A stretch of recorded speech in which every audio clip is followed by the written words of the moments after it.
ញាតិញោមពុទ្ធបរិស័ទទាំងឡាយព្រះសម្មាសម្ពុទ្ធព្រះអង្គប្រកាសសម្ដែងនៅព្រះពុទ្ធគាថាមួយថាមโนបពាំងកមាធម្មាមโนសេថាមโนមយាមនសាចេបតុថេណៈភាសតិវាករោតិវាតតោណងទុក្ខមនវេតិចកង្វហតោបទាំងធរទាំងឡាយមានចិត្តជាប្រធានមានចិត្តប្រសើរបំផុតសម្រេចអំពីចិត្តប្រសិនបើបុគ្គលមានចិត្តត្រូវទោសប្រទូហើយធ្វើក្តីពោលក្តីកិត្តក្តី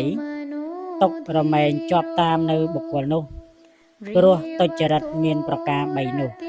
ដូចជាកង់កាលជាប់តាមនៅស្នាមជើងនៃគោបំរើដូចនេះឯងទាំងធរទាំងឡាយមានចិត្តជាប្រធាន